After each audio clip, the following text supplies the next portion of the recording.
કોઈ આવા જાહેર તહેવારો આવે ત્યારે 50,000 માણસ, ક્યારે 30,000 માણસ, કોઈ ટાર્ગેટ નહીં હજી સુધીમાં ક્યારેય નથી આવ્યો. અને કોઈ અહીંથી ભૂખ્યું ગયું નથી. રાતે 3 વાગે આવે તોય જમવાનું તૈયાર હોય, બપોરે 3 વાગે આવે તોય જમવાનું તૈયાર હોય.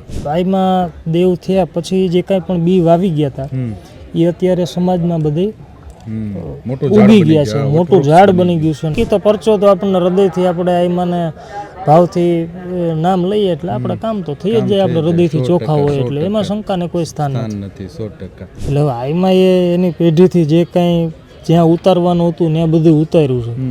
અને પરચામાં તો બીજું તો હું કહું, પણ અહીંયા આ રસોડું છે ને એ જ એક મોટો પરચો છે હકીકતમાં. ચીલો વડ શક્તિ તણો ચારણ ચૂકી જાત, જન્મી ન હોત જગતમાં મડળે સોનલ માત. સોનબાઈ માતાજીના 102માં જન્મોત્સવ પ્રસંગે આજે આપણે આવી પહોંચ્યા છે મઢડા ધામ સોનલ ખાતે. આમ તો સૌરાષ્ટ્ર અને સોરઠ એટલે સંતો શુરાઓની ભૂમિ છે. અહીંયા વીરપુરમાં જલારામ બાપા છે, સત્તાધારમાં આપા ગીગા છે, અનેક જગ્યાઓ એવી છે કે જે આપણને કંઈક પ્રેરણા આપે છે. અને એમાંની જ એક એવી જગ્યા એટલે સોનલ ધામ મઢડા કે જ્યાં સોનબાઈ માએ આશીર્વાદ તો આપ્યા જ, સાથે સાથે સમાજને એક નવી રાહ ચીંધી. અને કેવી રાહ ચીંધી કે શિક્ષણની રાહ ચીંધી.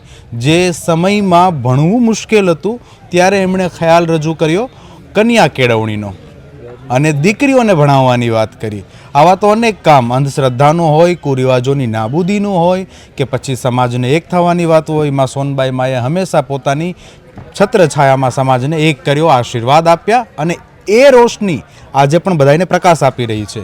ત્યારે 102માં જન્મોત્સવ પ્રસંગે જે આપણે વાત કરીશું મઢડા ધામમાં આશીષભાઈ સાથે. આશીષભાઈ, સૌ પ્રથમ તો સ્વરાજ મીડિયામાં આપનું સ્વાગત છે. અને 102મો જન્મોત્સવ છે માતાજીનો, શું કહેશો? બીજમાં આમ તો એક આ દુહાથી શરૂઆત કરું. જી જી બિલકુલ. આપાનો દુહો છે. જી જી. આયલ આંગણીએ કે આંગણ તોળે અમો, સોનલ એ સમો અવિચળ રાખજે આઈમાં. વાહ. આપાનો છે દુહો. જી. અને એમાં એવું આપાએ કીધું છે કે તમે આ ફળિયામાં અમારા કુળમાં આવ્યા તો આજે અમે બધા આ આનંદ લઈ શકીએ. બીજની જે કંઈ અટાણે તમે આજે પ્રશ્નોત્તરી કરો ને આ બધું માનવ મેરામણ ઉમટ્યું, આમાં અવતરણ થયું તો આ બધું બરાબર છે. આજે આપણે મળવાનું થયું. બિલકુલ. અને આઈમાની વાત કરું તો આઈમાં એ સમયમાં, જૂના સમયમાં આમ તો ખાસ તો માતાજી ઈશ્વરી શક્તિ હોવા છતાં આઈમાં માતાજી તરીકે નથી રહ્યા. સમાજમાં એક ક્રાંતિકારી જેવી ઝુંબેશ આઈમાં એ સમયમાં દીધી. જેમ તમે શિક્ષણની વાત કરી તો એ સમયમાં કાંઈ આવી બધી સગવડતા હતી નહીં. અમે તો જોયું નથી પણ અમારા વડીલોએ બધાએ જોયું છે.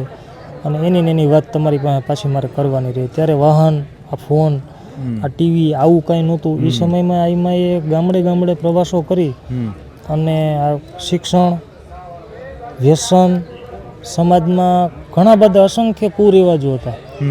એ બધા એ સમયમાં એમાં એ બધા નાબૂદ કર્યા. અને તમે કન્યા કેળવણીની વાત કરી, એની સામે આઈમાં એના સમયમાં સગવડતા ન હોવા છતાંય જુનાગઢમાં બોર્ડિંગ બાંધી છે, ભાવનગરમાં બનાવી છે, કચ્છમાં છે. અને આજે એ આઈમાં દેવ થયા પછી જે કાંઈ પણ બી વાવી ગયા હતા એ અત્યારે સમાજમાં બધે ઉગી ગયા છે, મોટું ઝાડ બની ગયું છે. ને આજે સમાજે એ પછી ઘણી જગ્યાએ આજે આઈમાના નામથી બધી બોર્ડિંગો બંધાવવા માંડી. અને અમારા નાનકડા સમાજમાં તમે જુઓ તો આમ તો પરિચિત જ છો, જ્યાં જુઓ ને આઈમાને એવું હતું કે ભાઈ કોઈ પણ મારા ઓલામાં આવે એ સાહેબ હોવા જોઈએ, સાહેબ હોવા જોઈએ અને આજે અધિકારી હોવા જોઈએ. અને આજે હકીકતમાં જે સપનું આઈમાનું હતું એ આઈમાને આજ તો છે જ આઈમાં એને જોવો આજે બધું પૂરું કર્યું. 100%.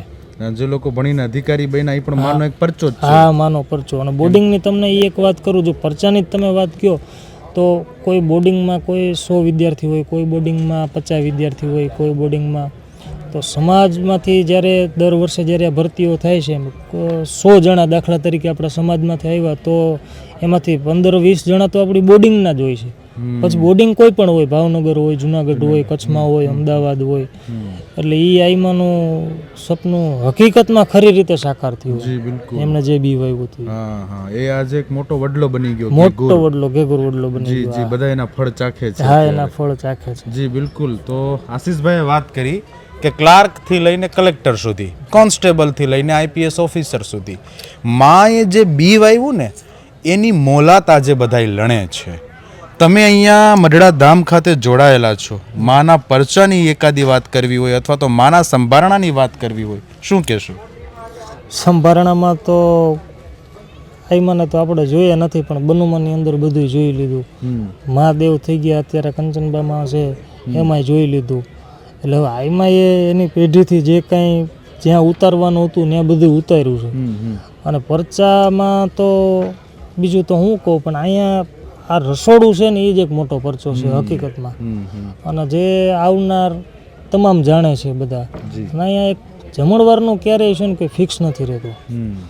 કારણ અને એક બીજી મહત્ત્વની વાત એ છે કે આટલા વિસ્તારમાં આપણે સોમનાથ છે, આમ દ્વારકા છે, વેકેશનનો ગાળો હોય, સાતમ આઠમ છે, દિવાળી છે, કોઈ આવા જાહેર તહેવારો આવે ત્યારે 50,000 માણસ, ક્યારે 30,000 માણસ, કોઈ ટાર્ગેટ નહીં હજી સુધીમાં ક્યારેય નથી આવ્યો. અને કોઈ અહીંથી ભૂખ્યું ગયું નથી. રાતે 3 વાગે આવે તોય જમવાનું તૈયાર હોય, બપોરે 3 વાગે આવે તોય જમવાનું તૈયાર હોય.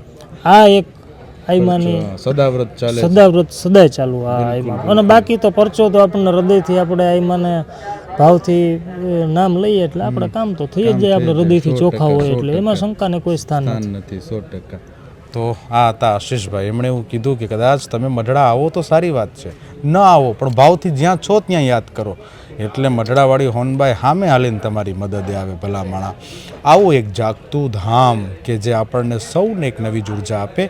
આવી જ રીતે સ્વરાજ મીડિયા સાથે અવનવી વાતો લઈને મઢડા ધામ, સોનલ ધામ મઢડાને લઈને આપણે કરતા રહીશું, મળતા રહીશું. અને દર્શક મિત્રો, આપ સૌનો પણ આભાર. આશીષભાઈ, અમને સમય આપ્યો એ માટે આપનો પણ આભાર. મળીએ પછી. થેન્ક યુ દર્શક મિત્રો, ધન્યવાદ.